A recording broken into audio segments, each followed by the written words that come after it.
आज के मुख्य समाचार। स्नेहा 230 किलोमीटर नंगे पांव पैदल कावड़ लेकर लौटी। आपदा से पर्यटन कारोबार को झटका। काजा के संगनंग में बादल फटा। क्षतिग्रस्त पुलों की जगह लगे बैली ब्रिज। मंत्री विक्रमादित्य सिंह। स्कूल की सभी मंजिलों में भरा है मलबा। खाई में गिरी कार, 2 की मौत। बाढ़ में बहे 36 लोगों का सुराग नहीं। खुद को अधिकारी बताकर महिला ने हजारों रुपए की ठगी करी। घलियाना गांव में मकान जला। अब समाचार विस्तार से। 24 लीटर गंगा जल की कावड़ उठाकर नंगे पांव नन्ही स्नेहा वापस राजवन पहुंच गई है। उनका कहना है कि भोले शंकर ने उनकी राह आसान कर दी। वे पहली बार कावड़ लेकर आ रही है। उन्होंने भोलेनाथ से कामना की है कि पिछले साल राजवन क्षेत्र में आपदा से वे रक्षा करे। राजवन के परवीन कुमार ने बताया कि 28 जुलाई को राजवन लौ देवी मंदिर से करीब 20 कावड़ियों का जत्था हरिद्वार को निकला।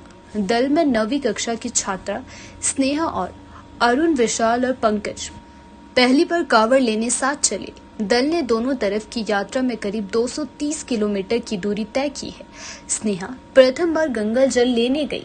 पैदल नंगे पांव ही करीब 24 लीटर गंगा जल लेकर आई है। स्नेहा कहती है कि करीब 230 किलोमीटर की यात्रा का पता ही नहीं चला। मन में शिव भगवान के प्रति आस्था है।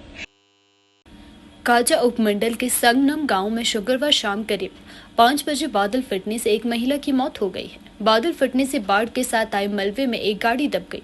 मृतक महिला की पहचान जंगमो के रूप में हुई है। अतिरिक्त उपायुक्त की अगुवाई में उपमंडलाधिकारी, नागरिक नायब तहसीलदार और भारतीय तिब्बत सीमा पुलिस बल की एक टुकड़ी और पुलिस दल बचाव कार्यों में जुट गए हैं। बादल फटने से समेज गांव में आई बाढ़ में राजकीय वरिष्ठ माध्यमिक स्कूल समेज और प्राथमिक स्कूल का भवन पूरी तरह से क्षतिग्रस्त हो गया है। मलबा भरने से 2 दिन से शिक्षा का मंदिर सूना पड़ा हुआ है। जहां पर दिन भर बच्चों की चहल पहल रहती थी, वहां अब सन्नाटा पसरा हुआ है। मलबे में दबी एक ट्रॉफी मिली है, जिसे समेज स्कूल के बच्चे टूर्नामेंट में जीत कर लाए थे। इन बच्चों के इनाम लेते फोटो सोशल मीडिया पर खूब वायरल हो रहा है। 8 स्कूली बच्चे लापता है, जिनका 2 दिन बाद भी कोई सुराग नहीं लग पाया है। स्कूल का खेल मैदान, जहां पर बच्चे हर रोज खेलते थे, वहां पर मलबा और पत्थरों के ढेर पड़े हुए हैं। राजकीय वरिष्ठ माध्यमिक स्कूल समेज के प्रधानाचार्य कमलानंद ने बताया कि स्कूल के 8 बच्चे बाढ़ में बह गए हैं। इन सभी छात्रों ने राज्य स्तरीय प्रतियोगिता में भाग लेकर स्कूल का नाम रोशन किया था। स्कूल के अध्यापक भी लापता बच्चों को याद कर आंसू नहीं रोक पा रहे हैं। उन्हें तलाश करने के लिए खिड़की और नम आंखों से परिजन देखते रहे, लेकिन उनका कोई भी सुराग नहीं मिलने से सभी अध्यापक और बच्चे परेशान हैं। जिला हमीरपुर के सुजानपुर विधानसभा क्षेत्र के अंतर्गत आने वाली पंचायत जंगल के दुधला गांव के समीप एक कार खाई में जा गिरे। हादसे में 2 युवकों की जान चली गई है। शवों को कब्जे में लेकर मेडिकल कॉलेज हमीरपुर में पोस्टमार्टम के लिए भेज दिया गया है। इसके बाद शव परिजनों को सौंप दिए जाएंगे। जानकारी के अनुसार दोनों युवक कार HP 84 3293 में सवार होकर अपने घर जा रहे थे। इस दौरान दुधला गाँव के समीप कार अनियंत्रित होकर खाई में जा गिरी। कार के दुर्घटनाग्रस्त होने से दोनों युवकों की मौके पर ही मौत हो गई। मौके पर पहुंची पुलिस ने स्थानीय लोगों एवं पुलिस बल के जवानों के साथ राहत एवं बचाव कार्य शुरू कर दिया। पुलिस हादसे के कारणों की जांच कर रही है।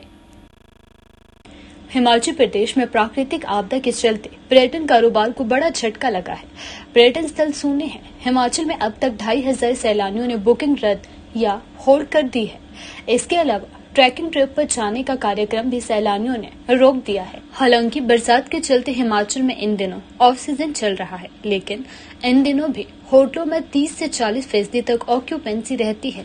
हिमाचल की राजधानी शिमला के अलावा मनाली, धर्मशाला, मैक्लोडगंज, चंबा और डलहौजी में होटलों के कमरे खाली चल रहे हैं। उल्लेखनीय है कि हिमाचल प्रदेश में बीते साल 2023 में प्राकृतिक आपदा के चलते पर्यटन कारोबार बुरी तरह से प्रभावित हुआ है। उस समय कारोबारियों को करोड़ों की चपत लगी थी। आपदा के चलते कुल्लू, मंडी और मनाली में तबाही के डर से सैलानी पर्यटन नगरी धर्मशाला, मैक्लोडगंज आने से भी कतरा रहे हैं। वीकेंड पर एक आध कमरे की ही बुकिंग हो पा रही है। धर्मशाला का पर्यटन स्थल मैक्लोडगंज और भागसूनाग भी वीकेंड पर सोना है। हालांकि पर्यटन कारोबारियों को 15 अगस्त की छुट्टियों के दौरान 3-4 दिन के लिए अच्छे कारोबार की उम्मीद है।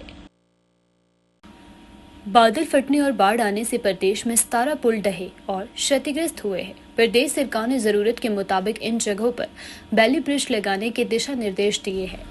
जिन सड़कों को ज्यादा नुकसान हुआ है और समय रहते ठीक नहीं हो सकती है, उन क्षेत्रों के लिए वैकल्पिक मार्ग बनाने के निर्देश दिए गए हैं। प्रभावित क्षेत्रों के लिए डोजर और जेसीबी लगाए गए हैं। प्रदेश सरकार ने विभाग से प्रतिदिन रिपोर्ट मांगी है। बीते साल आई आपदा से सबक लेते हुए सरकार ने पहले ही बैली ब्रिज खरीद रखे हैं। जोन स्तर पर इन ब्रिजों को रखा गया है।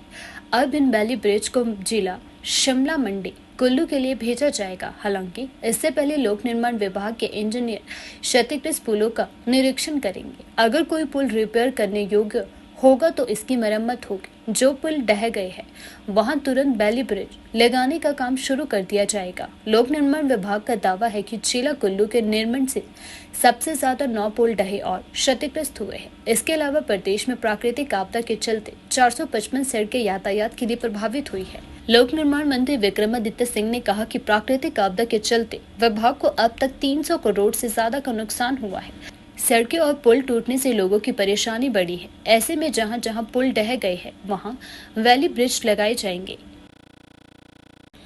बादल फटने से बुधवार आधी रात को रामपुर बुशहर के समेश खड्ड में आई भयंकर बाढ़ में बहे 36 लोगों का दूसरे दिन भी कोई सुराग नहीं लग पाया है। शुक्रवार तड़के 5 बजे से स्थानीय प्रशासन, एनडीआरएफ और एसडीआरएफ, पुलिस, आपदा प्रबंधन टीम और भारतीय सेना के जवान बारिश में भी खड्ड के आसपास और मलबे में लापता लोगों को खोजते रहे, पर शाम तक कोई भी कामयाबी हासिल नहीं हो पाई। वहीं लापता लोगों के परिजन और उनके रिश्तेदार भी अपने लोगों की तलाश करते रहे। दोपहर 12 बजे बारिश होने पर रेस्क्यू टीम को परेशानी हुई। इसके बावजूद टीम डटी रही। समेश में अभी तक 20 परिवारों को प्रशासन की ओर से फौरी राहत राशि दे दी गई है। हर परिवार को 15-15 हजार रुपए दे दिए गए हैं। उपायुक्त अनुपम कश्यप ने कहा कि पीड़ित और प्रभावितों दोनों को फौरी राहत राशि जारी कर दी गई है। 1 अगस्त देर शाम को ही राशि वितरित कर दी गई थी। उन्होंने कहा कि हमारा लक्ष्य हर लापता को ढूंढने का है। रेस्क्यू टीम में अनुभवी लोगों से मार्गदर्शन लिया जा रहा है। 85 किलोमीटर तक सर्च अभियान चलाया जा रहा है। वहीं निर्माण प्रशासन की ओर से भी प्रभावितों को राहत राशि दी गई। इस दौरान प्रशासन और अन्य समाज सेवी संस्थाओं ने भी भोजन पाने की व्यवस्था की है। थाने सदर के तहत ग्राम पंचायत कोटला कला अपर में एक महिला ने खुद को रेशम उत्पाद विभाग की कर्मचारी बताकर किसानों से ठगी की है। इस मामले में पुलिस ने आरोपी महिला के खिलाफ केस दर्ज कर जांच शुरू कर दी है। जानकारी के अनुसार पुलिस टीमों को गुप्त सूचना मिली कि कोटला कला अपर निवासी एक महिला खुद को रेशम उत्पादन विभाग की कर्मचारी बताती है। वह किसानों से उनकी जमीन 3 साल के लिए लीज पर लेकर प्रति किसान 10,000 रुपए सिक्योरिटी के तौर पर लेती है। इसके बदले में आरोपी महिला किसानों की जमीन पर शहतूत के पौधे लगाने और रेशम के कीड़े उपलब्ध कराने का वादा करती है। इस सूचना पर पुलिस ने उक्त महिला से पूछताछ की और विभाग से संबंधित दस्तावेज मांगे, लेकिन आरोपी कोई भी दस्तावेज नहीं दिखा पाई। इसके बाद पुलिस ने रेशम उत्पादन विभाग के अधिकारियों से बातचीत की तो जानकारी प्राप्त हुई कि ऐसी कोई भी योजना नहीं है जिसमें किसानों से जमीन लीज पर लेकर उनसे कोई राशि ली जा रही हो। वहीं मौके पर आरोपी महिला को 10,000 रुपए देने वाला किसान दिनेश कुमार निवासी कोटला भी मौजूद रहा। किसान ने बताया कि 1 अगस्त को ही उसने महिला की बातों में आकर 10,000 रुपए की राशि दी है।